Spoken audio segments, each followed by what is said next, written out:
Definitely stole that whole line right there.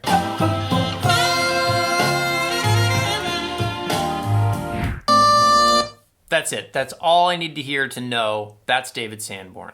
David Sanborn is not somebody I have talked much about, if at all, on this channel, and sadly he passed away a couple days ago at the age of 78. So this is not going to be a in-depth video about all things David Sanborn, but I wanted to offer some of my own personal memories, stories, perspective, and spend a little time with his music in the hopes that I could at least introduce you to a few things that you might not know about already. Yes, yes. What? So awkward and awesome. I wouldn't consider him like an influence on my sound per se. Just bear with me for a moment. I'm going somewhere with this. So when if you said, Bob, like, who are your biggest influences? You know, when I think about when I get that question, I don't think David Sanborn often comes up in my answer, although I may have to recalibrate now because I've spent the last day or so kind of just absorbing myself in some of his music and some of the things he did that were really important to me. And what's interesting is that while I don't think I ever aspired to sound like him exactly, his sound is... It's very unique, it's very special, it's very bright and very brilliant. So I never aspired to like have the exact same tone. However, what he had that I definitely recognized early and aspired to and always will aspire to is a unique and identifiable sound. He's like a sonic signature. You hear a note, you know it's Dave Sanborn. I mean, like, I would know that anywhere. And he contributed to so much music in his career. It's pretty insane. You can look up the headlines and the articles that are being published now that he's passed, and you know, a lot of them are going to have the headline about him being with David Bowie for years, and it's a long list. So look that up for yourself. But I'm going to take you through a few of the people he played with and songs and records and such that were really important to me. And I'll just start by saying he had like an iconic setup that he always used. Mark VI alto saxophone, Bobby Dukoff metal mouthpiece, probably played Lavaz reeds forever, and always this black Ray Hyman thin neck strap. Like his gear setup didn't waver for most of his career. One of the people I used to go to in New York City for saxophone repair work, a guy named Bill Singer, fantastic repairman.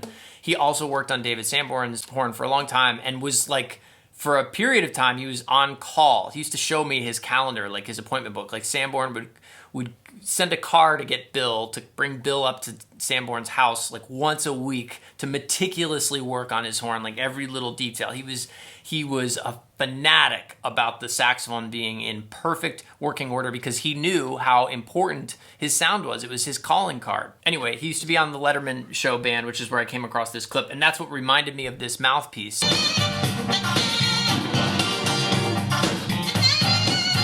So this is him like performing I forget the name of the song, but I mean, this is on David Letterman. How cool that was just to see a guy playing saxophone in a kind of a pop way on a late night talk show was really cool. Like, really, really cool.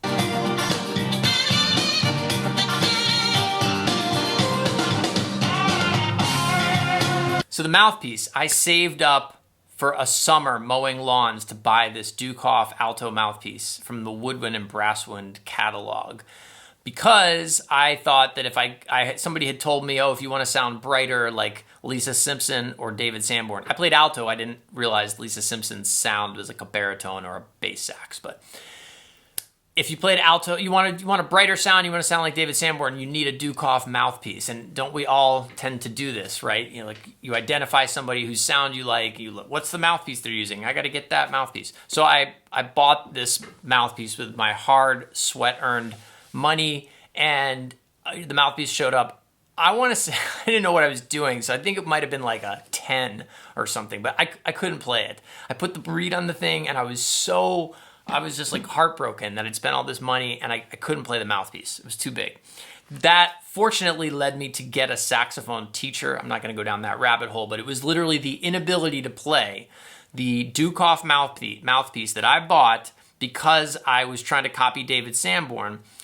Getting that mouthpiece and not being able to play it led me to my first saxophone teacher, a man by the name of Brent Majors, who also sadly has passed on, but who gave me the most amazing foundation on the saxophone. So I have, in a roundabout way, David Sanborn to thank for that. So he had this incredibly identifiable sound, and he was playing in all sorts of like rock, pop, and funk groups, not just a jazz setting. So I was really drawn to that early on. Like I thought that was really fantastic. And it's something that I've certainly, you know, in some ways modeled my career off, maybe even in an indirect way.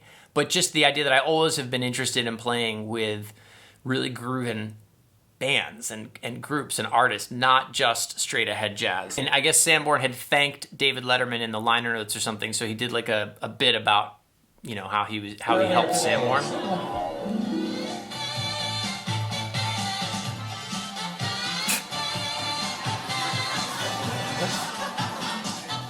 That's not his saxophone. You'll see in a moment. So Dave is shaking all the spit out of it.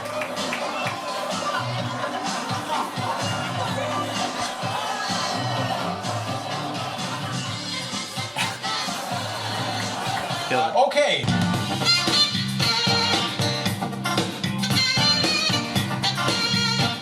It's such an interesting way that he played too. I had heard that came from his early battle with polio. In fact, he picked up the saxophone as a way to counteract the polio, to help him heal from polio. I want to get to some of the albums that were really important to me of his. Let's just talk about a couple things that he did you might not know about. Bruce Springsteen was he was somebody that I remember Bruce Springsteen having his tapes, and like if you ask me what music were you listening to before you got into jazz, I remember like Bruce Springsteen's Born in the USA and Born to Run albums and such. That was a time those were things I was definitely aware of and hearing years before I found a saxophone. But on Born to Run, on the track 10th Avenue Freeze Out,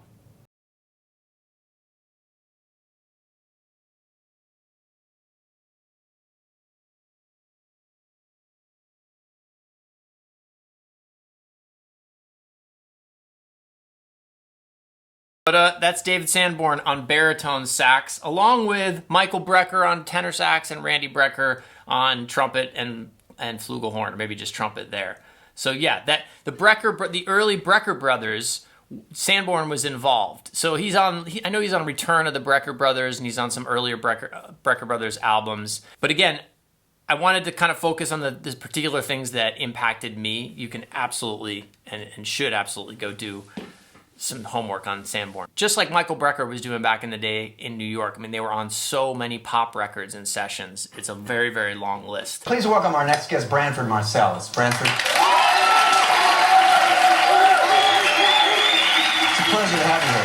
Omar Hakim on the drum kit. You've been on the road with Sting for like the last 15 years or so, right? About that, right? Yeah. I mean, 15, 16. Now, I know you took breaks from it occasionally to like do your own thing with your own group. Yeah, I was on the first tour, and this tour I just stayed with it because it's too hard to separate the two. You know? Was it hard switching idioms? I mean, going from like... It's impossible. Yeah. On the first tour, the thing that I lacked was... Branford is so young here. Sanborn has this show in the late 80s called Night Music, produced by Lorne Michaels, the founder and producer of Saturday Night Live. And Night Music looks like it's taped in the same studio as Saturday Night Live. Could have been, for all I know. And what an incredible program. 1987, 88, 89. I mean, the roster of artists that Sanborn was featuring is incredible, from jazz to rock to pop to avant-garde. There's a playlist. You can search for this yourself, like on YouTube, but like this one's called The Definitive Night Music Archive. Nancy Griffith, Todd Rundgren,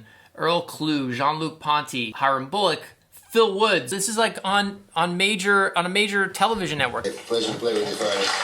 Likewise. So they play a little together. I think they talk. I am hero, young those three you mentioned. I mean, how cool is this? David Sanborn talking to Phil Woods on live Well, I don't know if it was live actually, but on TV, like on late night TV. Or how about with Sonny Rollins? But he doesn't always work alone. He's played in trio settings and quartets, big bands, here's you Sonny. name it. He's done it. He's played with such greats as Thelonious Monk, John Coltrane, and Omar Hakim on drums, George Duke MDing and playing keyboards. Look at Sonny in the black Converse. And they both have these Ray Hyman neck straps, by the way. Sonny's is white, but Sanborn's got that black, thin Ray Hyman strap. I don't know why I'm so fixated on that strap. This is on network TV.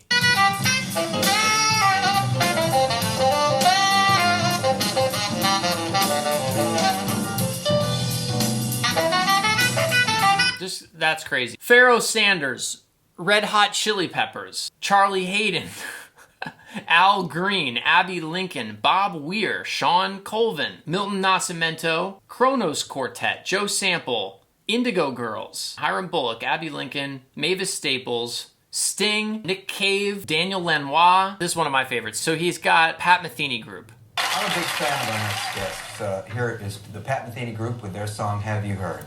Boom, right into it. See, it looks like the Saturday Night Live musical guest stage. It's probably what it was.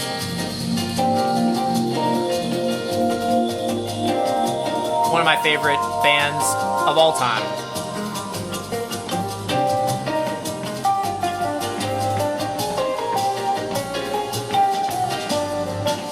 So he's got them on, but then he's also got like, I could just listen. You know what? Let's listen to some more of that. Why not? Why not?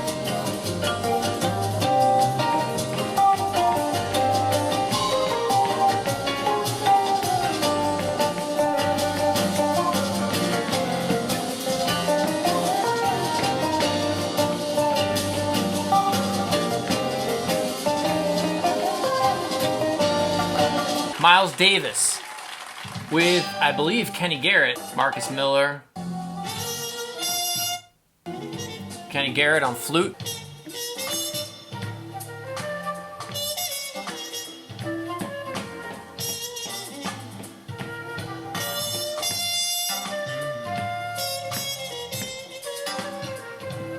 Just how it's so killing that this was on TV. I know I'm gonna sound like a broken record here, and I am gonna get to these albums too. The night music thing is a deep rabbit hole. Like you could really go down this for. I mean, they did this show for years, so of course.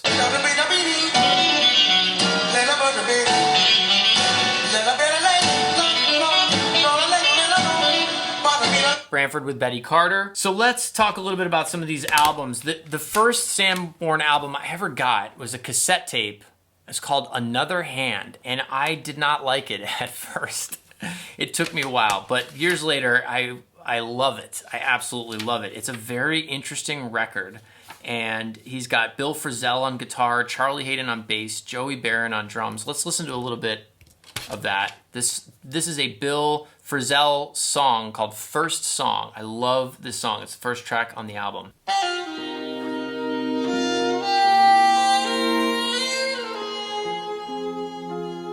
So different than anything I'd ever heard.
when I first heard this in the 90s, I didn't even know if this was a guitar. It's Bill Frisell, but like it wasn't anything I'd ever wasn't like anything I'd ever heard. I'm gonna go through a couple of things.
Remember this album very specifically. White album cover, James Taylor, greatest hits. How sweet it is, of course. How sweet it is to be loved by you. Oh man, this is the one right here. What? This is a killer. Loved by you. Whoa. Yeah.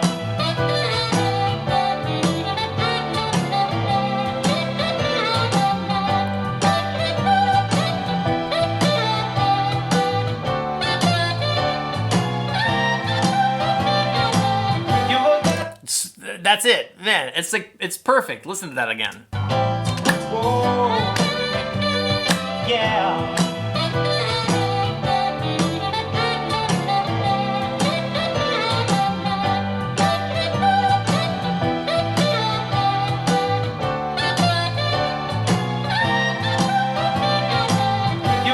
That was definitely had an impact on me, unquestionably. We're gonna come back to Another Hand and another album, but another huge thing that was influential because of the time that I became acquainted with David Sanborn. All right, the Lethal Weapon movies, but I don't think, oh yeah. Performed by Eric Clapton, David Sanborn, and Michael Kamen. Okay, so the Lethal Weapon movies, I don't know, Lethal Weapon with Danny Glover and Mel Gibson, like 1987. I mean, this is peak Sanborn era in a certain way. Like, he was just on fire then. 87, 88, 89, 90, 91. I mean, just on fire. The TV shows, the radio shows, the movie soundtracks, the albums on Warner Brothers, the collaboration with Bob Jan. We're just not, you can't cover, this guy had an enormous career. Like, it's crazy, actually. I've been thinking about it almost nonstop since I heard the sad news of his passing. It's like, wow, nobody's got careers like this anymore. Like saxophone players, it's ridiculous. Woo!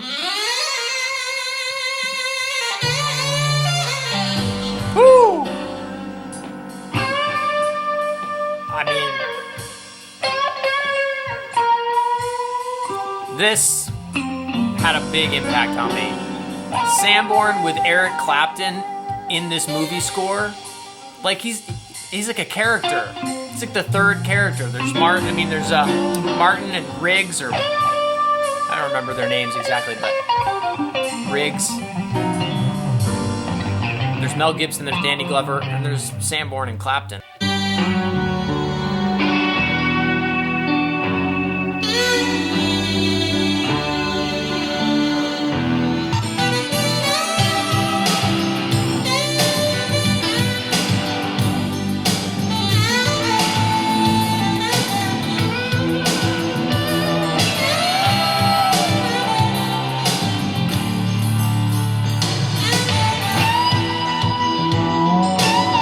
let's go back to that track before I move on to the last album. I'll go back to Another Hand. I know we did in my teaching studio, my private studio, we did a transcription challenge from this album years ago. I just can't remember what song it was. It was Hobbies. We did Hobbies as a transcription challenge in the studio.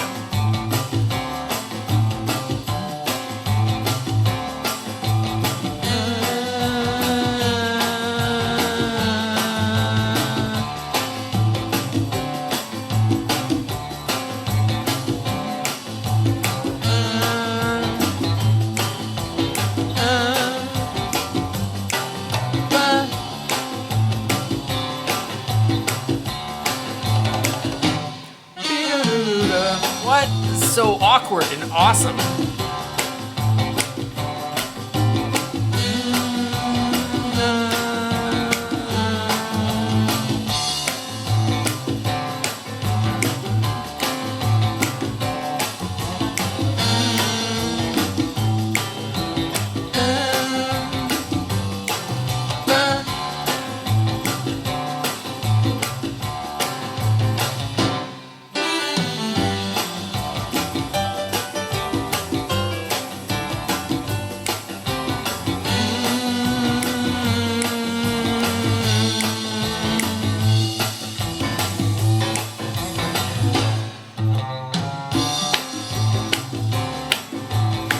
Solo.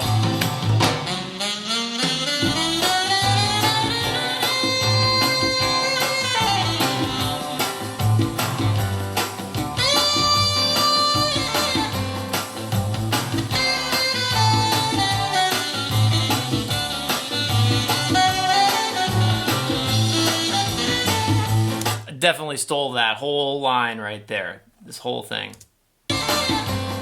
Right here.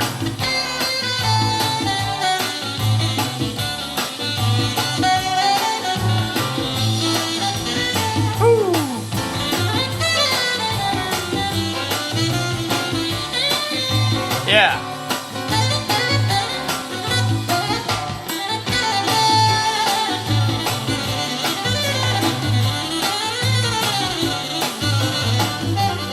Oh!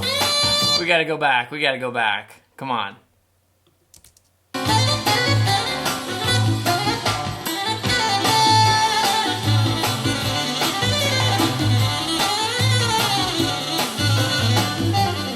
Woo!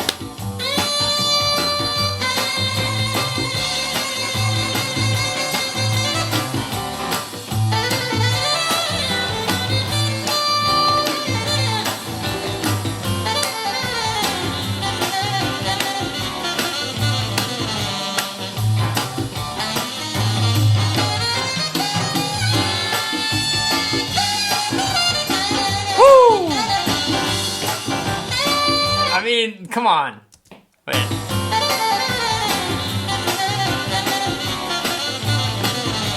Huh.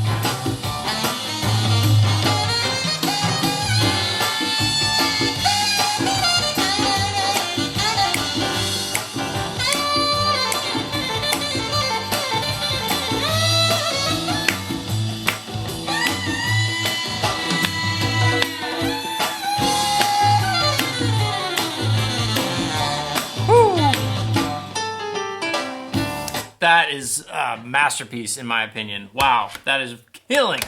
Okay, we could listen to this whole thing, but I'll spare you. This song is beautiful. This song called Jesus. The next song after that. Or no, it's not the next song.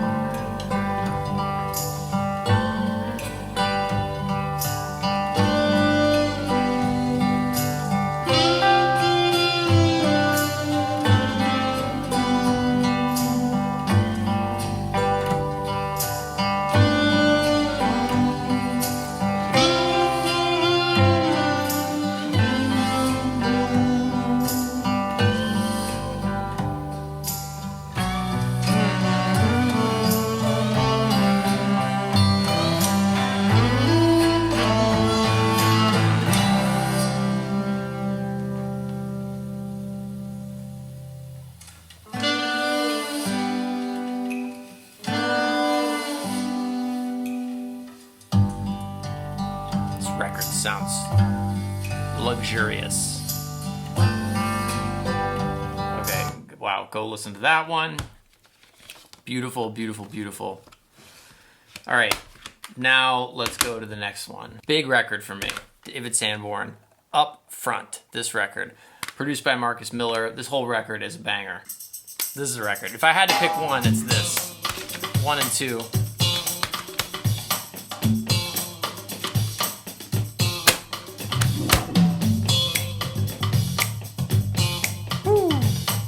Such an amazing roster of talent on here. Steve Jordan on drums. The whole like SNL horn section is on here.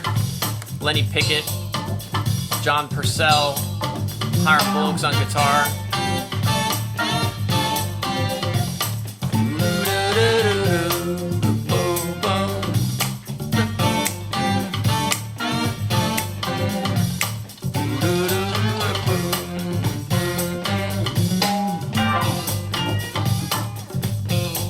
This is where I first heard of Steve Jordan, or heard Steve Jordan.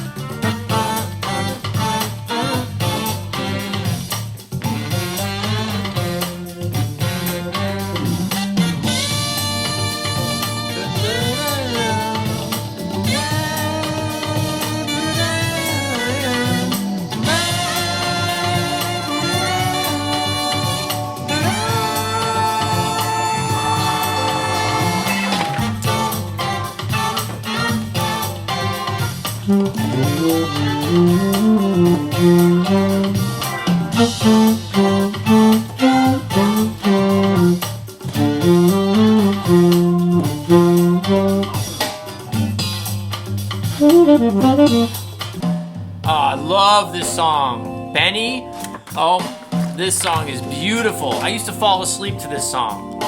I haven't heard this in a little while, in a long while. Woo! This is my jam right here.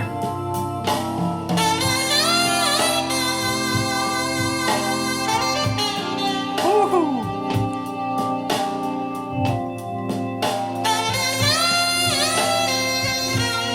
Yes, yes.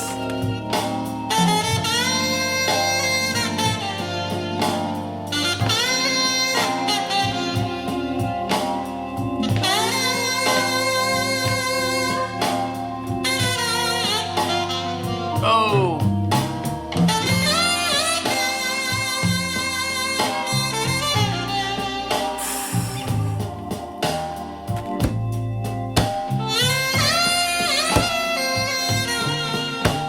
Oh man, that is so good. Marcus Miller, Steve Jordan, Ricky Peterson on organ.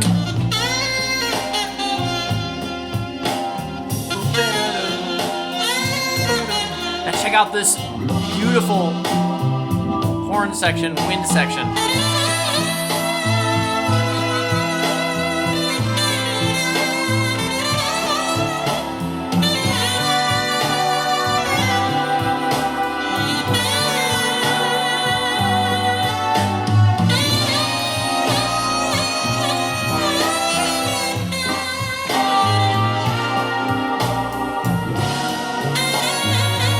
Right here, coming up, check this out. This. Oh no, it's at the end, okay. Okay. Oh my, I have chills. I still have chills. I'm gonna... It's hard to stop it. It's hard to stop this track. But there's a thing he does at the end that I have to get to.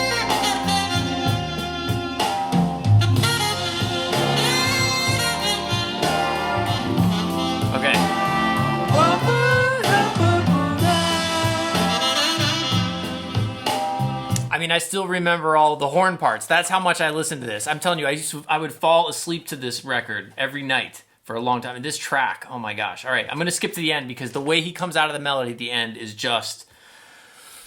Okay.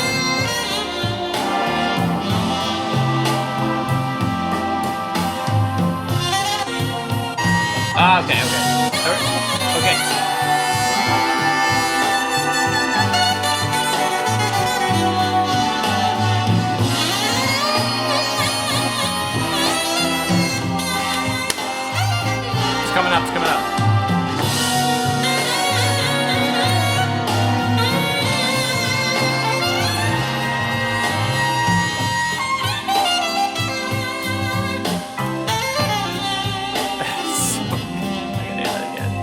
do that again. There it comes, there it comes.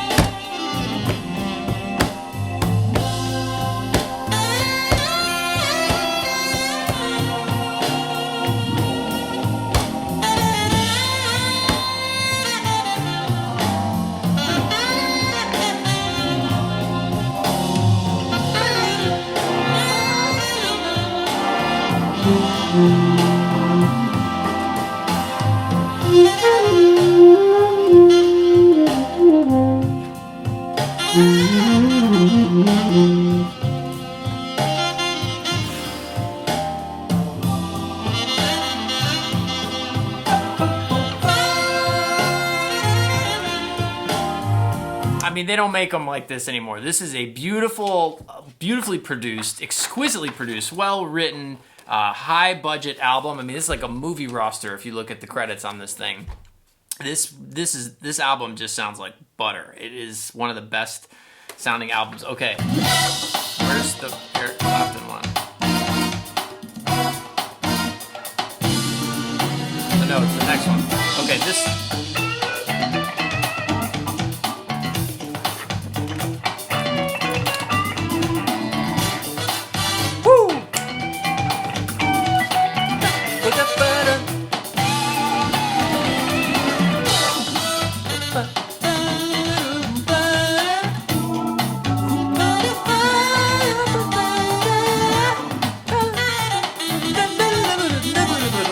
Yep. This little line right here totally ripped this off.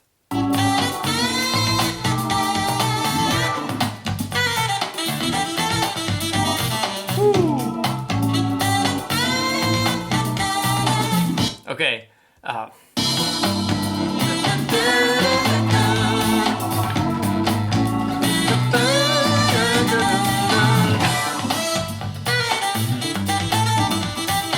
Okay. This track has Eric Clapton. So good. I mean, 1992.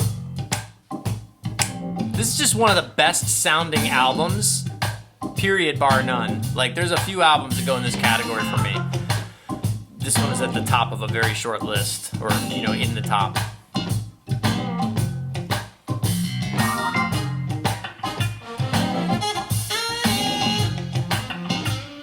Yeah, I mean, like, when I heard, I was like, I want to do this. I want to play grooves like this.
Horn backgrounds.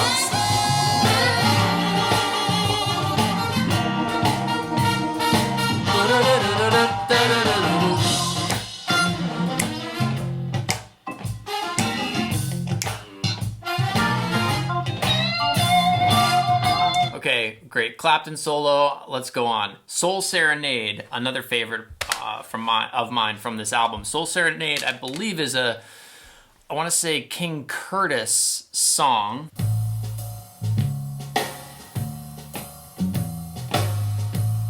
Steve Jordan's snare. I mean, Steve Jordan's everything. His feel.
All that space. Right here. I think right here.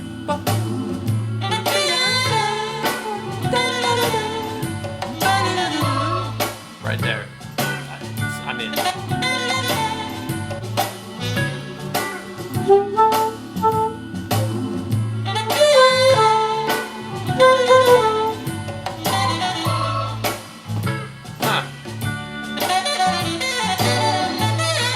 What?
Sorry.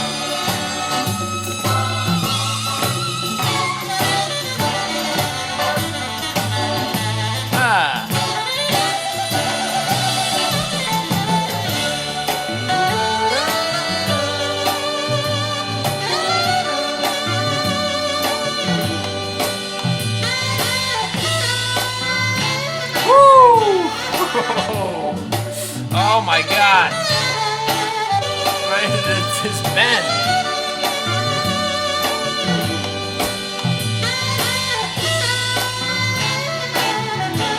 Ah.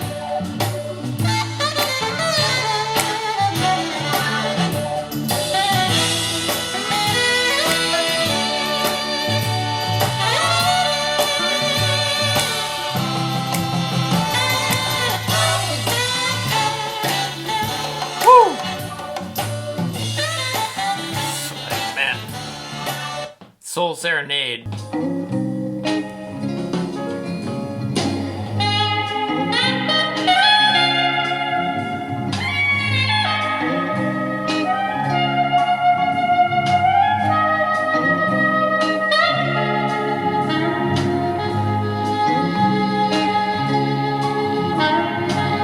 can hear a lot of similarity in the vibrato. Obviously, this is King Curtis on soprano.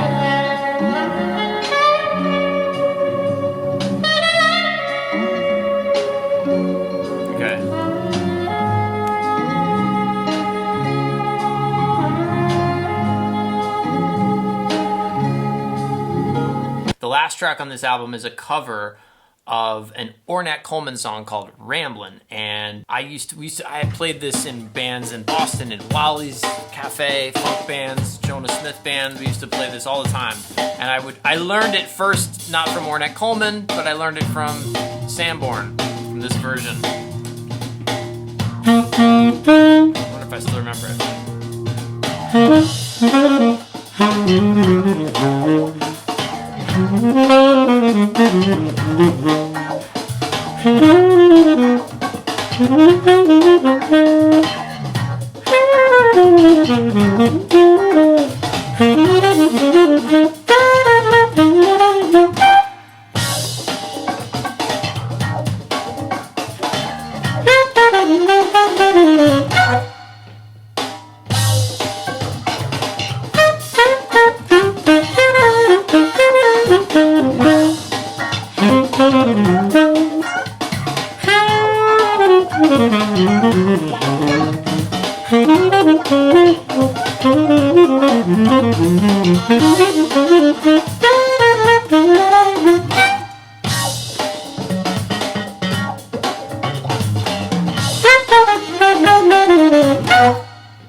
That was a huge album for me up front. David Sanborn. Thank you, David Sanborn. I've got actually a lot more memories. The more that I'm going through this, the more I'm thinking about it. David Sanborn up front.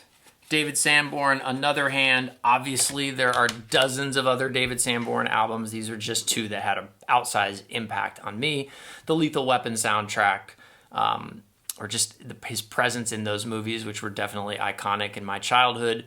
The James Taylor solo, the stuff with so many of the pop artists that he worked with, the night music clips, which I didn't get to see until later, probably thanks to some DVDs and then YouTube. But so much David Sanborn that you could go and check out, and I'm leaving out enormous parts and enormous entire chapters. I never did get to meet him, but I have so much to thank him for, and he really was a complete trailblazer. There's just nobody else before or since him, I think, that's did what he did. And so thank you to you, David Sanborn, and you left us with an incredible amount of music that can still just be spreading joy every day, even though the man is not with us anymore. So yeah, thank you.